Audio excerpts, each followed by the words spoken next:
السلام علیکم۔ ناہید سلطانہ اختر کے ناول زندان میں پھول کی قسط نمبر 21 پیش خدمت ہے۔ علی ضیاء نے کہا، میں تم سے شادی کرنا چاہتا ہوں۔ شادی کی خواہش کا اظہار وہ اس سے قبل کئی بار کر چکا تھا، مگر اس بار اس نے یہ بات صاف طور پر کہی۔ بولا، میں چاہتا ہوں کہ میری نسل چلے، کوئی ہو جو میرے بعد میری جائیداد کا وارث بن سکے، جو بڑھاپے میں میرے آس پاس ہو۔ میں نے کہا، علی، مجھ سے شادی کے لیے تمہیں اپنی بیوی کو طلاق دینا ہوگی۔ وہ آ جائے تو دے دوں گا طلاق۔ جیسے ہی تم اسے طلاق دو گے، اگلے ہی دن میں تم سے شادی کر لوں گی۔ میں وعدہ کر جو رہا ہوں، جیسے ہی وہ آئے گی میں اسے فوراً طلاق دے دوں گا۔ طلاق تم اس کو اس کی عدم موجودگی میں بھی دے سکتے ہو۔ اگر اس کی واپسی سے قبل شادی کرنی ہے تو اس کو اس کی واپسی سے قبل ہی طلاق بھی دینا ہوگی۔ کہنے لگا، اوکے۔ میں نے شیریں کو طلاق دی، میں نے شیریں کو طلاق دی، میں نے شیریں کو طلاق دی۔ اگلے ہی روز اس نے طلاق نامہ تیار کرا کے میرے ہاتھ میں دے دیا اور چند قریبی دوستوں کی موجودگی میں مجھ سے نکاح کر لیا۔ ہمارے درمیان دو باتیں طے پائیں۔ اول یہ کہ ممی کے آنے تک طلاق کا قصہ مشتہر نہ کیا جائے۔ دوسری یہ کہ جب تک طلاق کا قصہ عام نہ ہو، ہمارا نکاح راز میں ہی رہے۔ علی ضیاء کو میں نے اپنا مختصر سا ماضی یہ بتایا تھا کہ میں بیوہ تھی، والدین کا انتقال بچپن میں ہی ہو گیا تھا۔ ہمارے والد کے ایک عزیز نے ہماری دیکھ بھال کی تھی۔ ہم 4 بہن بھائی ہوا کرتے تھے، جن میں سے 2 کا انتقال ہو گیا ہے، اور مجھ سے بڑے میرے بھائی اعلیٰ تعلیم کے لیے بیرون ملک گئے ہوئے ہیں۔ علی ضیاء نے ایک لگژری فلیٹ خرید کر میرے نام کر دیا اور میں اس میں منتقل ہو گئی۔ میں نے اپنی ملازمہ کو مکمل اعتماد میں لے رکھا تھا کہ جب تک میں اپنے نکاح کی خبر عام نہ کروں، وہ اپنی زبان بند رکھے۔ میں ڈاکٹر شعیب اور بھیا سے اس معاملے میں رازداری برتنا چاہتی تھی۔ علی ضیاء رات کی تاریکی میں ملنے آتا اور صبح کے دھندلکے میں چلا جاتا۔ ویکینڈ پر میں نے علی سے کہا، ایک ڈرامے میں مجھے ایک ایسی معذور عورت کا کردار ادا کرنا ہے جو ہل جل نہ سکتی ہو اور محض چہرے کے تاثرات سے اداکاری کرتی ہو۔ تم نے ایک روز اپنی ساس کا تذکرہ کیا تھا نا، جو بستر علالت پر ہیں؟ کیا میں انہیں دیکھ سکتی ہوں؟ میں یہ دیکھنا چاہتی ہوں وہ آنکھوں سے زبان کا کام کیوں کر لے سکتی ہیں۔ کہنے لگا، ہاں کیوں نہیں، مجھے تو خوشی ہوگی، ہم چھٹی کا دن ساتھ گزاریں گے، لیکن وہ ملتان میں رہتی ہیں، کیا تم چل سکو گی؟ ہاں، فن کی خاطر تو فنکاروں کو بڑے پاپڑ بیلنے پڑتے ہیں۔ آل رائٹ، چلو، لیکن علی تمہارے لیے کوئی مشکل نہ کھڑی ہو جائے۔ کیسی مشکل؟ اگر تمہاری ساس کے کسی نوکر نے تمہاری بیگم کو میرے بارے میں بتا دیا تو؟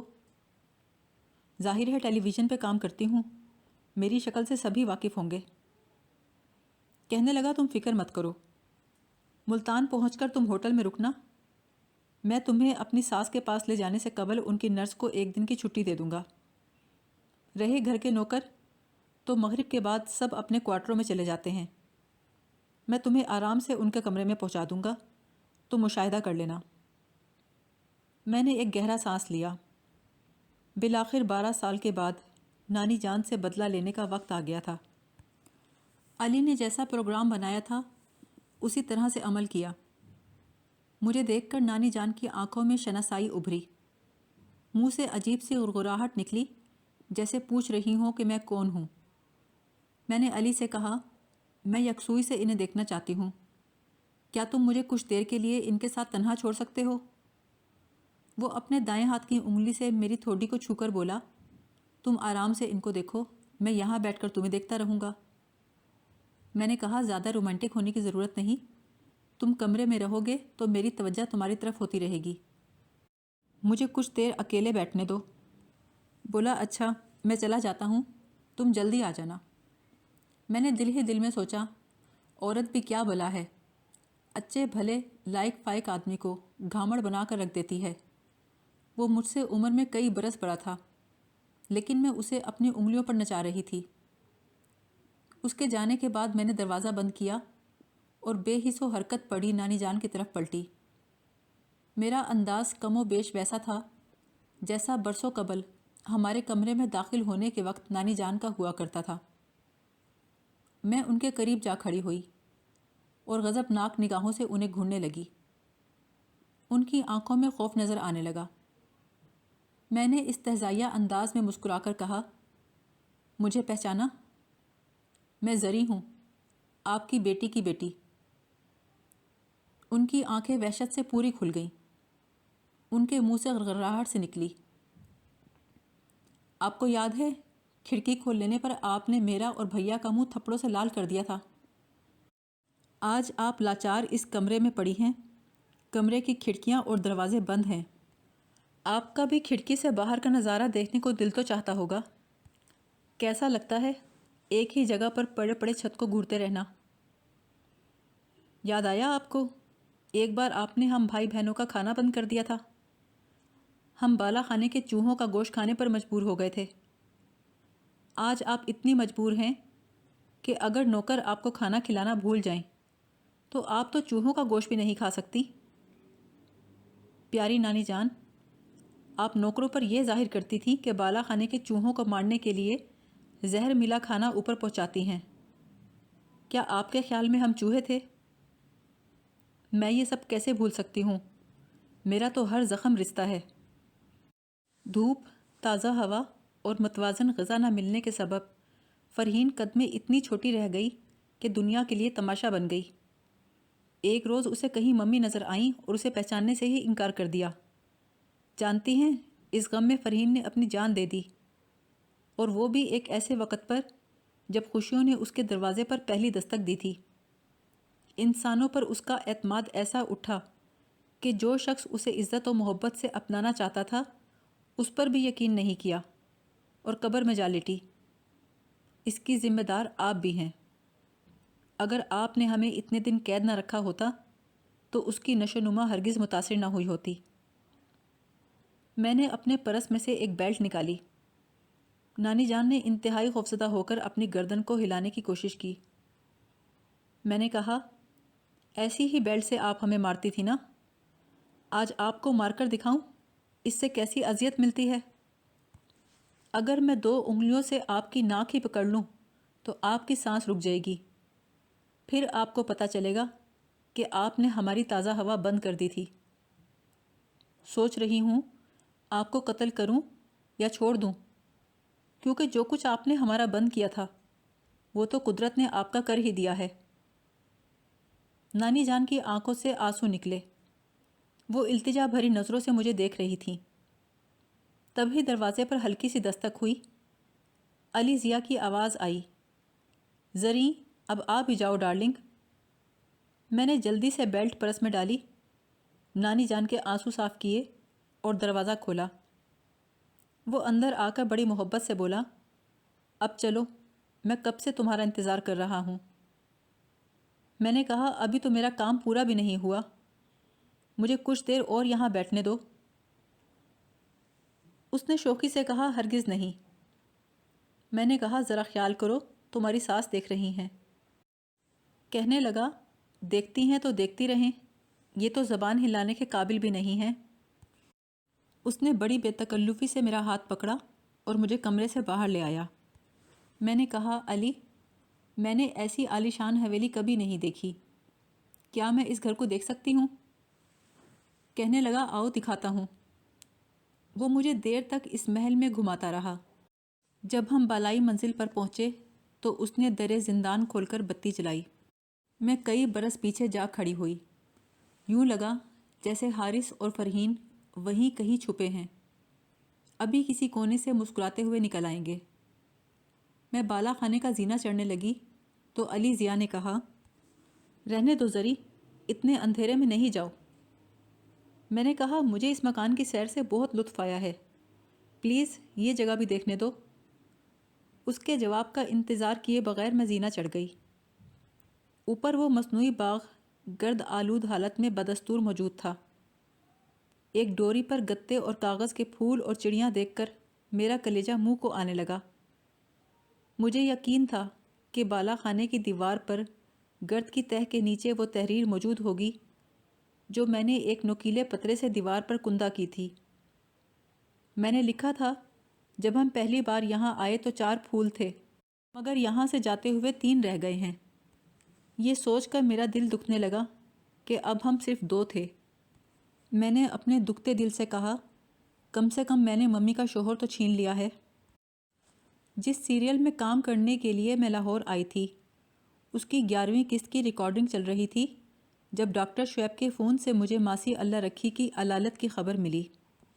میں چاہتی تو اسے دیکھنے کے لیے ایک پرواز سے کراچی جا کر دوسری پرواز سے واپس آ سکتی تھی، مگر میں نے وہاں جانے سے گریز کیا۔